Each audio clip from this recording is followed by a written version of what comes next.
Therefore, another type of reaction in aqueous solution is the redox reaction. All right, now the classification of chemical reactions, we talked about an oxidation reduction or a redox reaction. And basically what this is an electron transfer. And you're going to transfer from one species in reaction. So you're going to transfer from one species to another. So the question is that who's who? So in the reaction, a species is oxidized, and that's going to transfer to a reduced species. So what are these oxidation and reduction?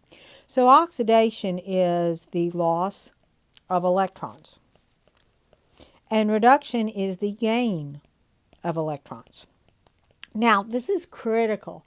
This is the hardest thing to remember. The only other thing that's also hard to remember is the fact that electrons are negative. So always keep that in mind. Now, you need to remember this. So oxidation is loss. Reduction is gain. So oil rig is one way. An older way is Leo the Lion, which is loss of electrons is oxidation, and gain of electrons is reduction.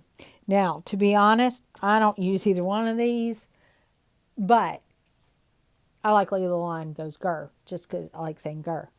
Bottom line is you figure out whether one of these two or make up your own works for you to remember this, because this is critical. Because you've got to be able to work them. Now, just to make it more interesting, they like using the same term twice. A reducing agent is an oxidized species that causes reduction. And these are like a pair of shoes. You don't get a left shoe without a right shoe. Okay? So if you're oxidized, you cause reduction. Guess what? If you're reduced, you cause oxidation. So if you're reduced,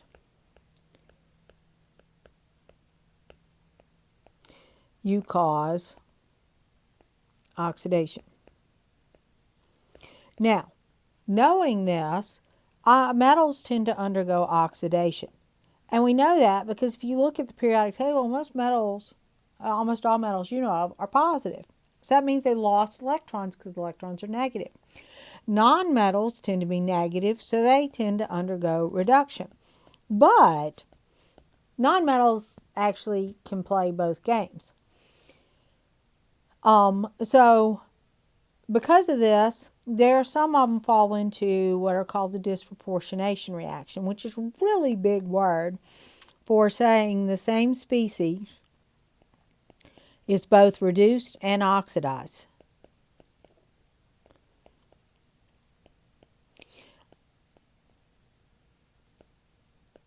And there's an example here.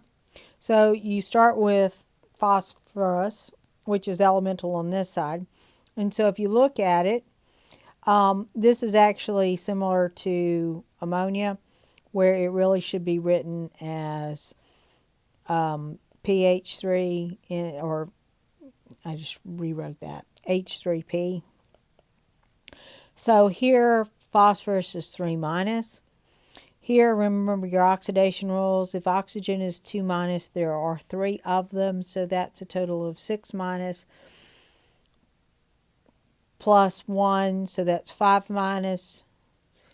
And we have 2 left over. So assuming I've done my math right, that should be 3 plus. So, yep, So if you look at it, this one lost, so this one's oxidized. This one gained, so this is reduced.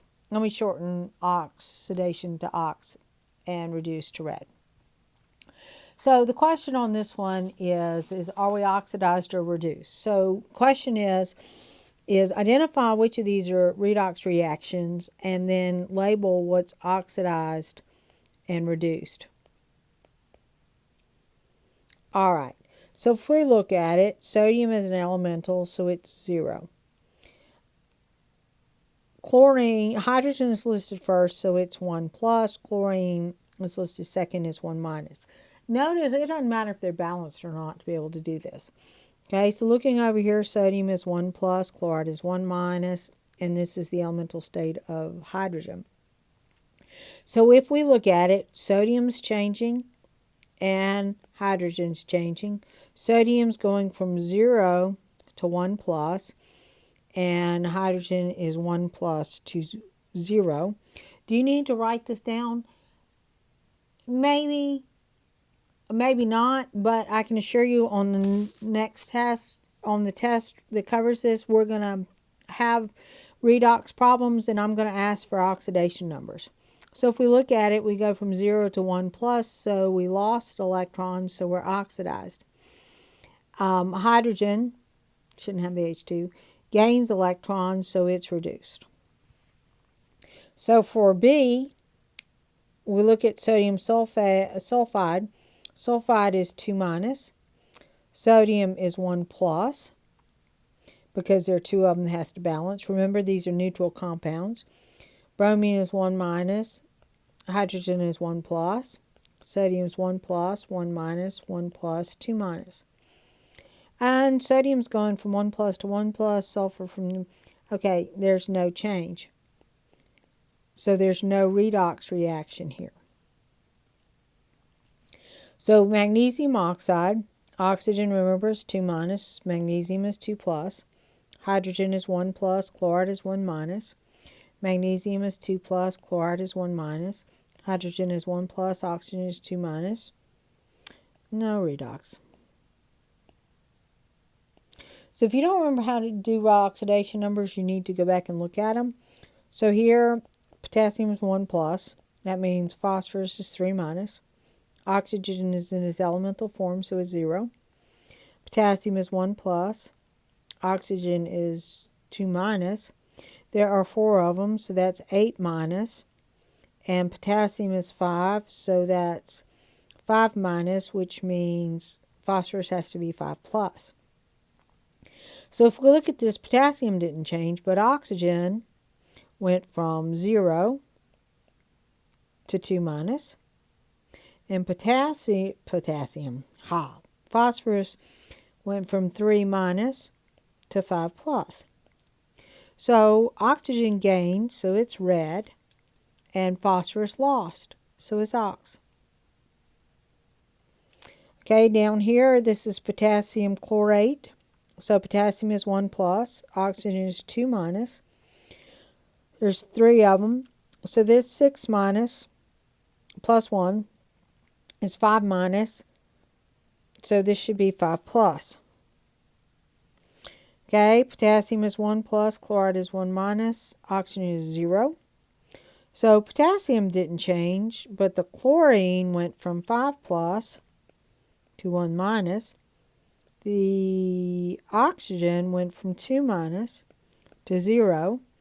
So 5 plus to 1 minus, that's reduced because it gained electrons. Oxygen lost, so it's oxidized. So when you look at it, oxygen is not always oxidized. Okay, oxygen is oxidized in E, but reduced in D. So when you work these problems, they're real simple. If you know your oxidation numbers, you just put in the oxidation numbers and see what changed. And if it gained electrons, it's reduced. If it lost them, it's oxidized. If you put the metals in the order, there's an ease of oxidation, and this process is called the activity series, and anything above it will displace anything below it. Okay. This is kind of a cool reaction. This is a redox reaction where the copper wire is plating out. You can tell that because this is copper ion. It's blue. And so the silver is coming from solution and it's covering it up. So this is the silver plating onto the copper. So that's what a redox would look like in lab. Okay. Within redox, you see single displacement where one reactive compound replaces another. And it exchanges. And it's usually ions. So this one is exchanging with hydrogen. And so you're exchanging on this point. But this is your elemental, and this is your elemental.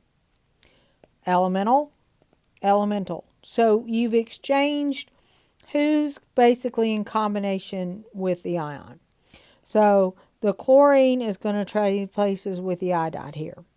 So this is basically the same thing as a double displacement, except you're not replacing two. You're only replacing one. So this is a single displacement reaction. And it is always a redox. Okay, there's always an exception. So let's say it's 99% of the time a redox.